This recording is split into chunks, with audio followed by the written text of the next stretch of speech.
Seoul and Pyongyang hold another round of high-level talks. The two sides discuss follow-up efforts to the Panmunjom Declaration and agreed to hold the next Inter-Korean summit in September. The government will no longer provide an extra monthly budget to lawmakers. The main reason, lack of transparency in how these special activities funds are used. Efforts to formulate legal solutions to BMW's burning cars continue. The nation's transport vice minister, the chair of BMW Korea, and even an owner of the faulty product voiced their stances on the matter. News Center begins now.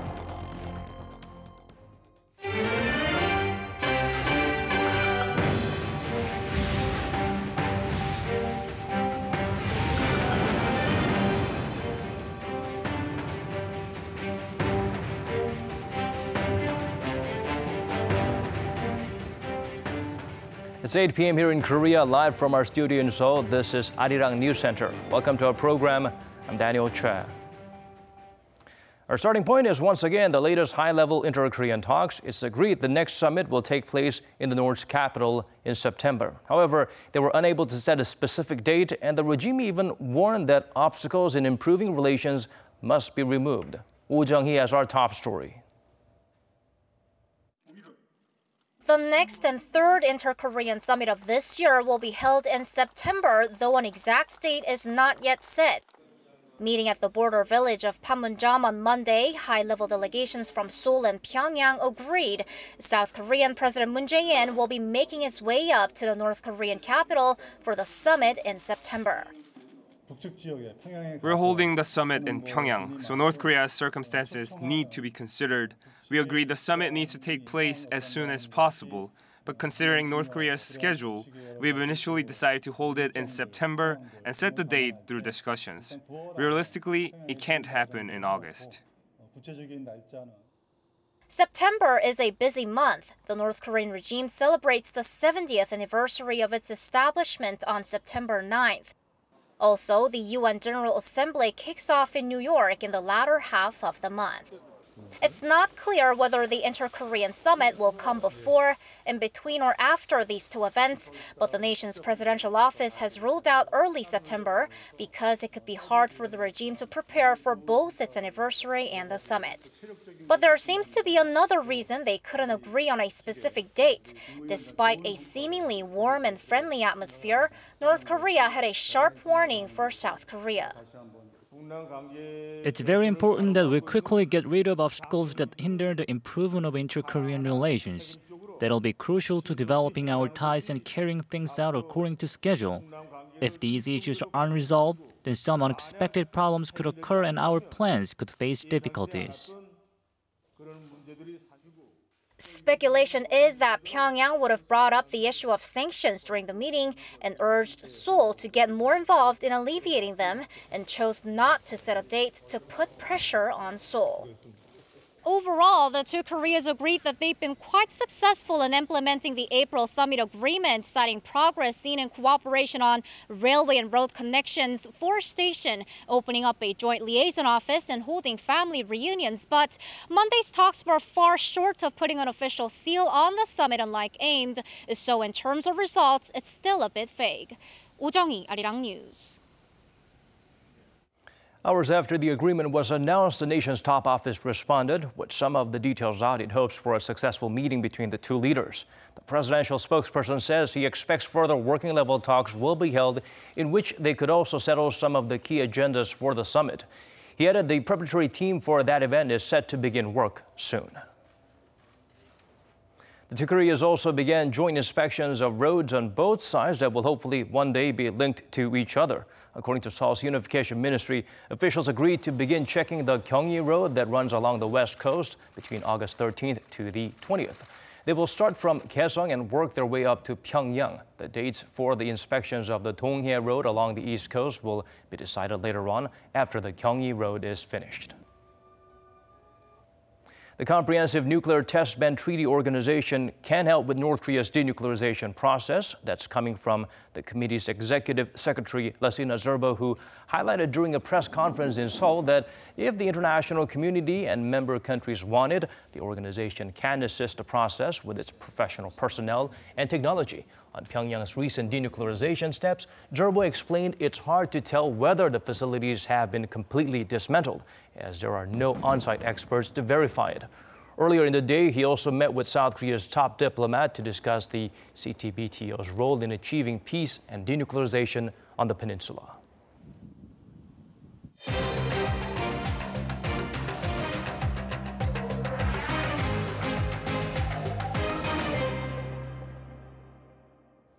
There's been growing criticism from the public over extra money lawmakers get monthly, mainly because they've been allowed to use it without having to report how it's spent.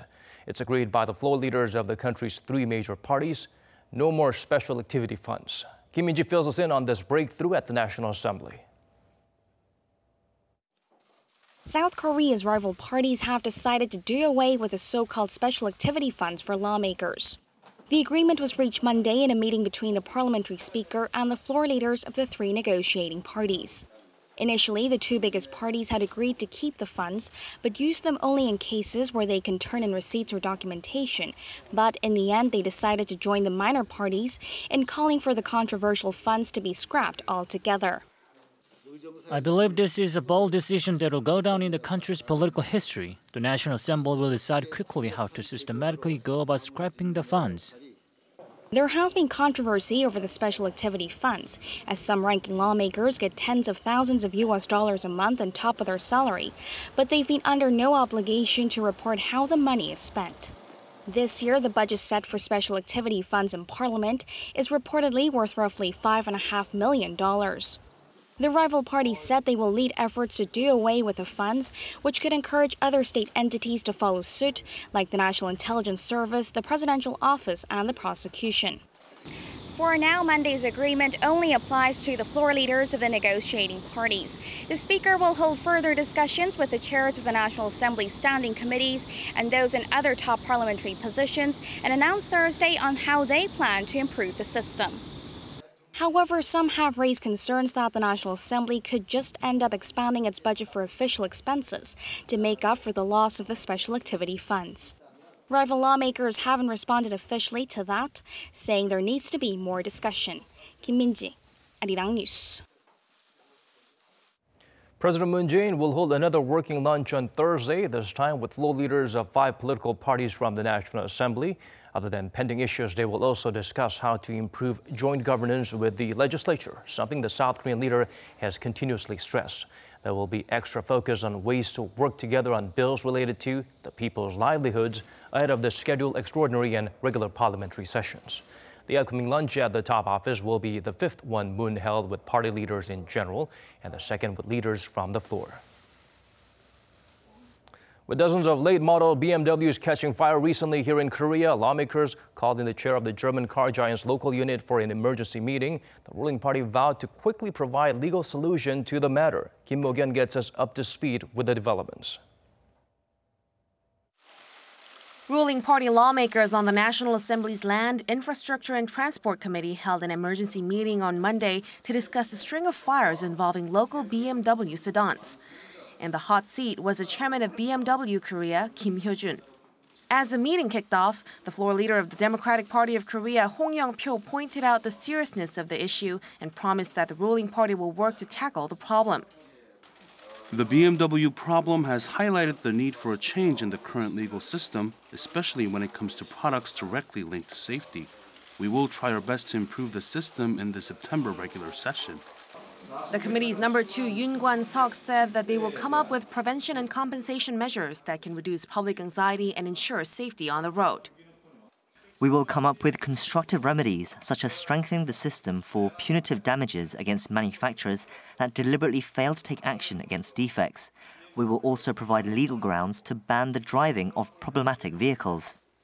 Korea's Vice Transport Minister Kim Jong-yeol also pledged to do everything possible in the ongoing investigation and to cooperate with the Justice Ministry and local governments to improve the current system. In response, BMW Korea Chairman Kim Hyo-jun apologized for the problems caused by the German automaker and promised to comply with the government and the legislature to find the cause of the fires.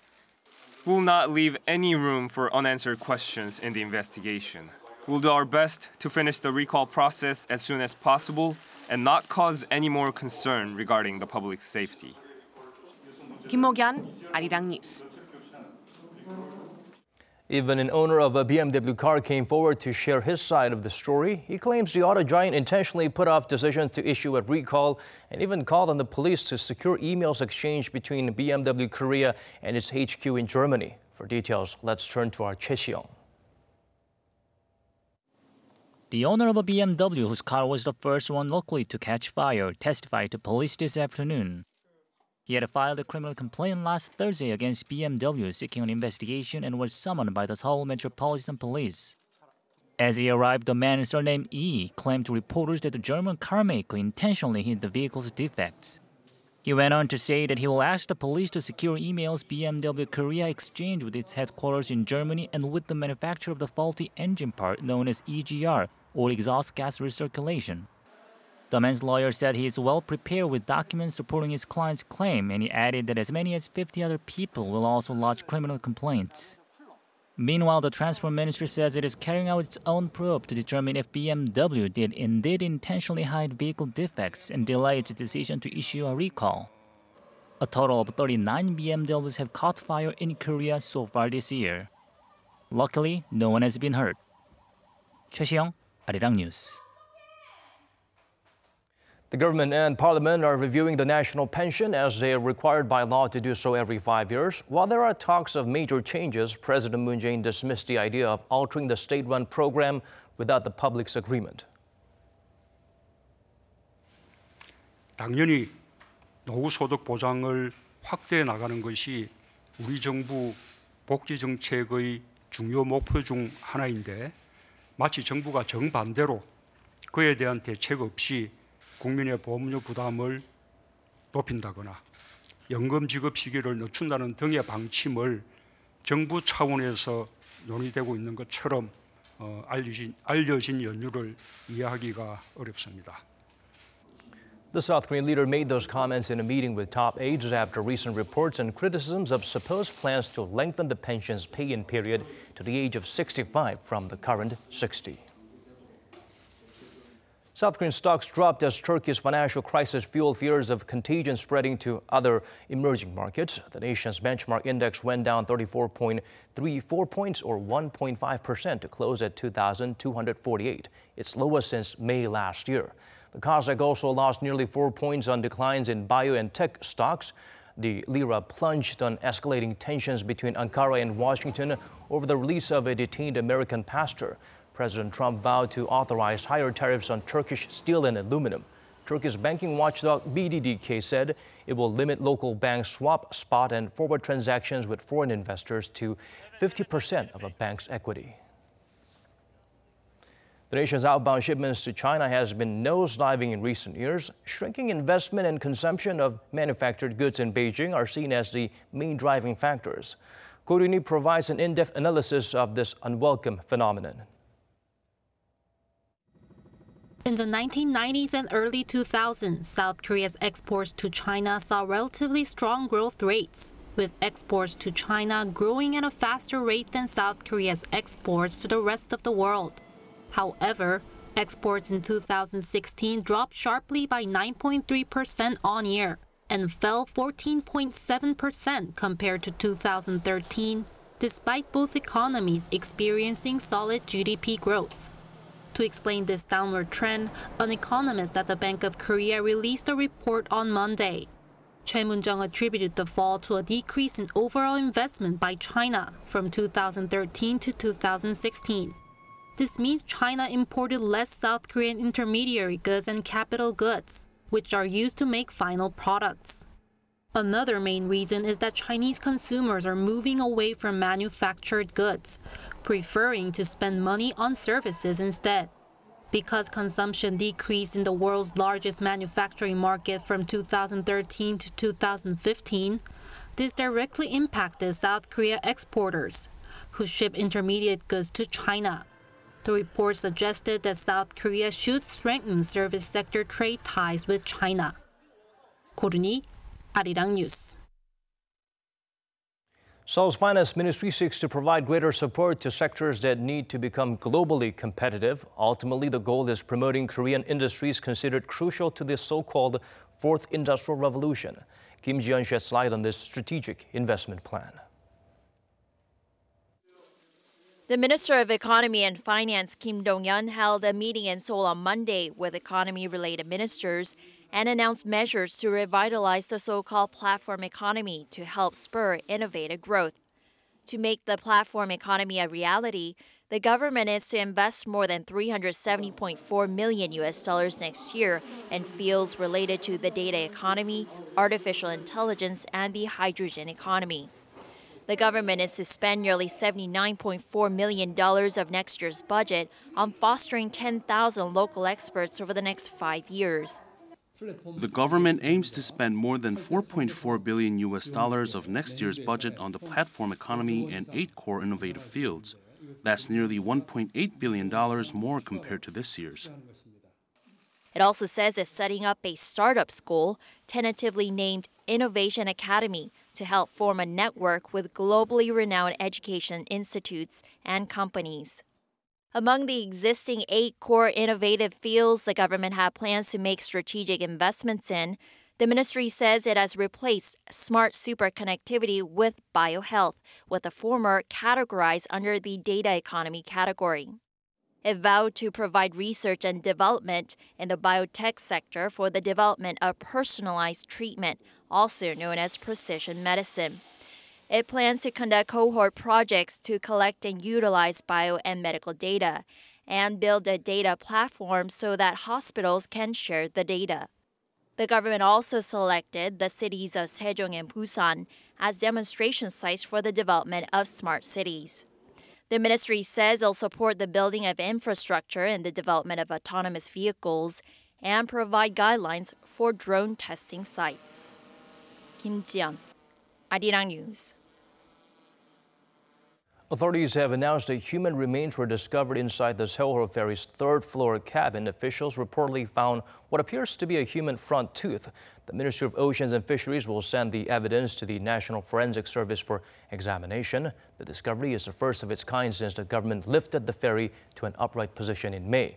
The remains of 5 people are yet to be found. The ill-fated Sewol ferry sank off the country's southwestern coast near Jindo Island in April 2014, claiming the lives of 304 people, mostly high school students. Seoul's Education Ministry and the Northeast Asian History Foundation are holding an international academic seminar to address Japan's repeated and unjustified claims over Korea's Dokdo. 4 dozen experts from home and abroad will review research on easternmost islets and formulate what must be done going forward. Events like this 2-day conference that begins today is deemed crucial as Tokyo unveiled new teaching guidelines mandating its decision to teach its high school students that Dokdo is Japanese territory. We are just days away from Korea's Independence Day, so let's turn the spotlight to national heroes that fought for liberation from Japan's oppressive rule. Some left a lasting mark while in other countries, which is why the Ministry of Patriot and Veterans Affairs is looking to check out the conditions of such historic sites. Our Hong Yu traveled to Harbin to learn more about the lack of preservation efforts there. Harbin, a beautiful city located in northeastern China, is not only a popular tourist hotspot, it was also seen to the historic independence movement led in part by beloved Korean independence activist An Jung-geun. An was the hero who helped wrestle Korea's sovereignty back from Imperial Japan. The dark days of the early 1900s, when Korea was colonized by Imperial Japan, brought An to Harbin with the purpose of murdering Ito Hirobumi, the Japanese supervisor of Korea, or Joseon as it was known at the time. Harbin train station looks a little different today, but it was here in 1909 where An shot Ito, a historic event for South Korea's struggle for independence from Imperial Japan. The platform where it happened was preserved in remembrance of An Jung-geun's bravery until 2015, but it's no longer there. Even the An Jung-geun Memorial Museum that opened in the station in 2014 has been removed. The museum has been temporarily relocated inside Harbin Korean National Art Museum. A lot of people visited the museum. Especially South Koreans' interest in An Jung-geun increased, and so the museum was able to let people know why he's such an important figure in our history. That's why we're trying our best to make sure the museum gets its place back when construction is complete.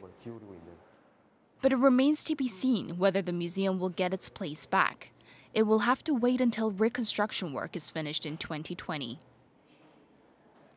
An stayed in Harbin for 11 days, and during that time he stayed in Kim Sung-baek's house, the leader of Chosun society residing in Harbin, who worked to solve any problems they faced living in the Chinese city.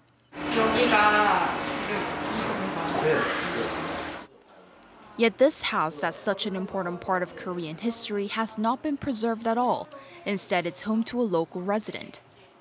Likewise, all these historic places that show An's movement in Harbin are not being well managed. The chief researcher of Korea Cultural Heritage Policy Research Institute agrees the historical sites are not being well preserved. In order to manage our historical sites efficiently, a private sector foundation must be created that is composed of experts in the field. The government's role would be to support this foundation monetarily. This would improve the foundation's overall management. In fact, historical sites in Harbin were mostly taken care of by Korean activists until the early 2000s.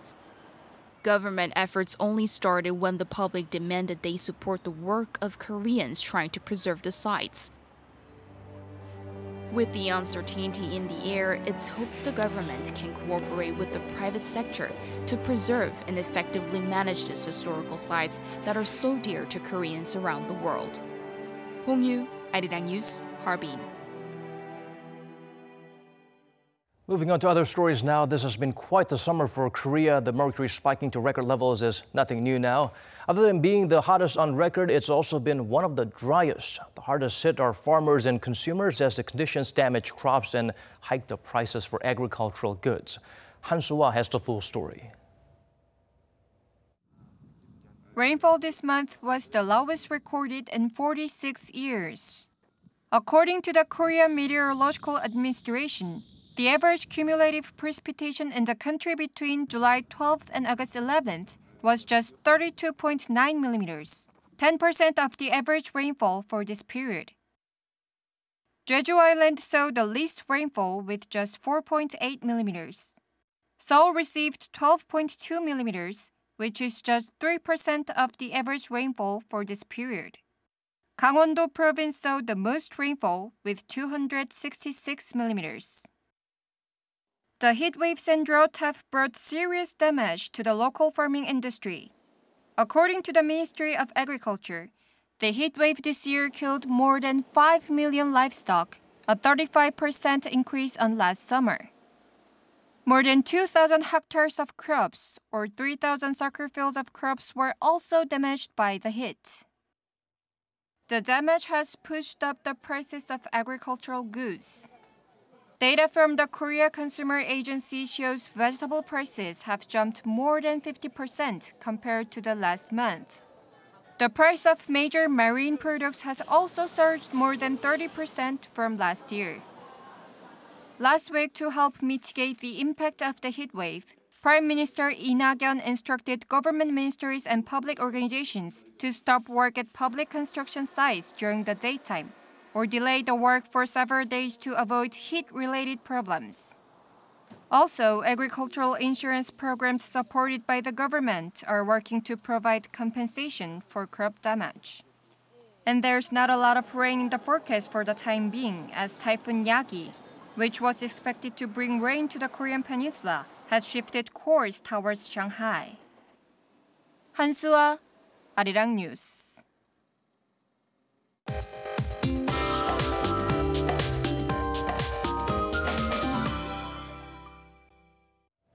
Time to turn to Michelle Bach at the Weather Center for the updates you'll need. Michelle, once again, in the whole country is under heat wave alerts. Yes, Daniel, with the exception of the mountainous regions on Jeju Island and the east coast of Gangwon-do province, now the heat wave warnings have been issued nationwide. And today's conditions will pretty much prevail until tomorrow here in Korea. Scorching hot weather with partly cloudy skies and also high UV levels. Meanwhile, Beijing and Tokyo will see some rain along with some thunder and lightning as well. Tropical nights continue disrupting the nation's sleep for the 23rd consecutive day here in Seoul. The capital will wake up to a Tuesday morning of low to 28 degrees Celsius, and most places will see similar readings of 25 degrees. And during the day, readings will mostly be around 36 degrees, with Jeju a bit cooler at 33. And it's going to be another sweltering hot week, and it's forecast to last through the end of August. I'll leave you with the weather conditions around the world.